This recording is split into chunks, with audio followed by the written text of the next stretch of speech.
अध्यक्ष महोदय, सन 2026चे विधानसभा विधेयक आणल्याबद्दल मी आपले मुख्यमंत्री देवेंद्र फडणवीस साहेब तसेच आपले उपमुख्यमंत्री एकनाथ शिंदे साहेब आणि उपमुख्यमंत्री सुमित्राताई पवार यांचे मी आभार मानते आणि आपले कृषी मंत्री आपले दत्ता भरणे भाऊ यांचे मी खूप खूप अभिनंदन करते।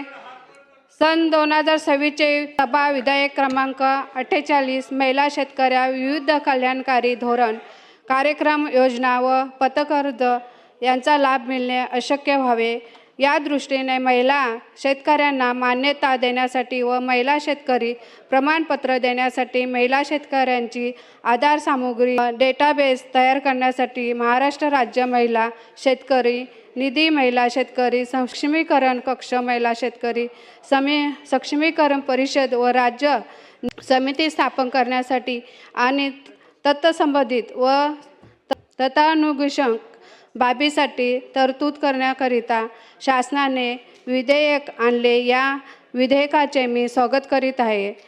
अध्यक्ष महोदय, कृषी धोरणे योजना व विस्तार प्रणाली मोठ्या प्रमाणात लिंगभाव निरपेक्षित आहेत, परंतु बहुतेक कृषी योजना व त्याखालील हक्क यांचा लाभ मिळण्यासाठी शेतजमिनीची मालकी असणे हे पूर्व अट असून महिलांपैकी काही टक्के महिलांकडे केवळ शेतजमीन असल्याने अनेक महिला शेतकऱ्यांना अशा योजनांचा लाभ मिळणे दुर्लभ झालेले आहे।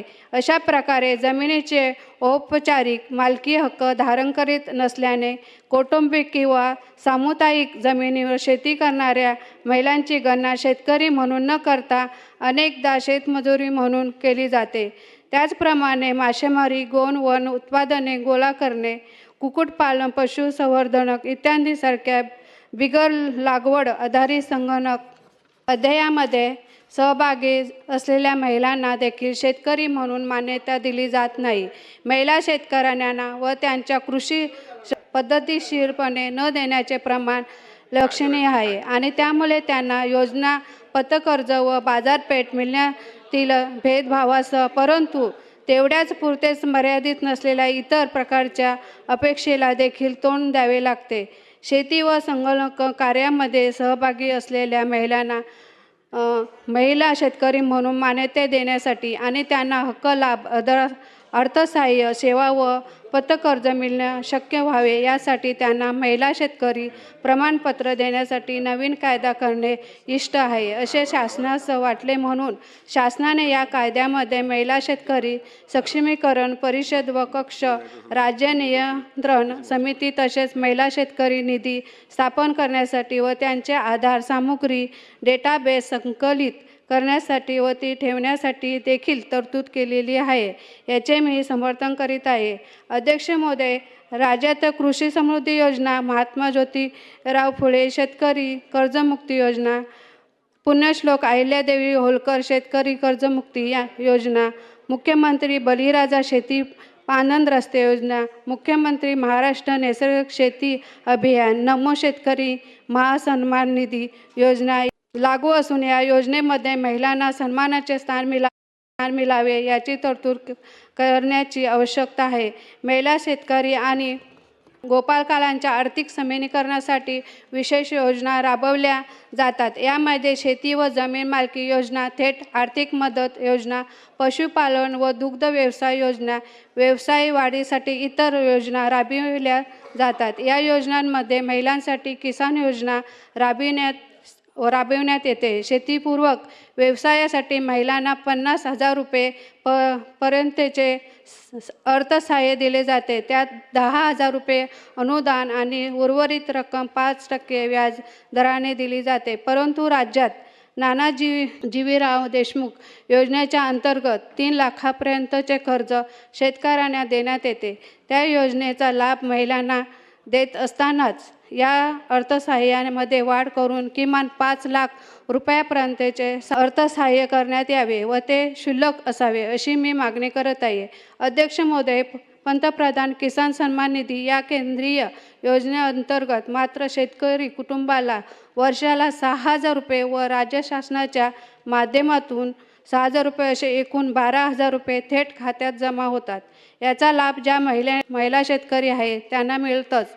त्याबद्दल मी शासनाचे आभार व्यक्त करते. परंतु महिलेच्या सक्षमीकरणासाठी राज्य शासनाने अनेक विविध योजना व शेतीपूरक उद्योग उभारणे गरजेचे आहे. तसेच शहरी भागातील महिलांसाठी ही शेतीपूरक व्यवसाय बचत गटाच्या माध्यमातून सुरू करण्यात यावे. अध्यक्ष महोदय, मासेमारी करणाऱ्या महिलांनाही शेतकरी म्हणून संबोधित करण्यात यावे आणि त्यांना प्रमाणपत्र देऊन कोकण किनारपट्टी मासेमारी करणाऱ्या या महिला शेतकऱ्यांचा सन्मान करावा व या महिला शेतकऱ्यांनाही केंद्र व राज्य शासनाकडून देण्यात येणारे वार्षिक 12,000 रुपये देण्याचा लाभ त्यांना देण्यात यावा. तसेच मासेमारी करणाऱ्या मच्छीमारांच्यासाठी ठिकठिकाणी बाजारपेठ उभारून या बाजारपेठेचे सर्व व्यवस्थापन स्थानिक स्वराज्य संस्थांमार्फत करण्यात यावे.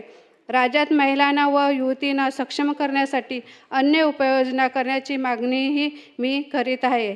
अध्यक्ष महोदय, महिला शेतकऱ्यांना बियाणे, विविध कृषी वाहन, पशु व मासे यांचे बीज अनुचित क्षेत्राच्या मध्ये कार्यरत असणाऱ्या आदिवासी जाती व अनुसूचित जातींच्या महिला शेतकऱ्यांनाही पुरेशा प्रमाणात अर्थसहाय्य करावे.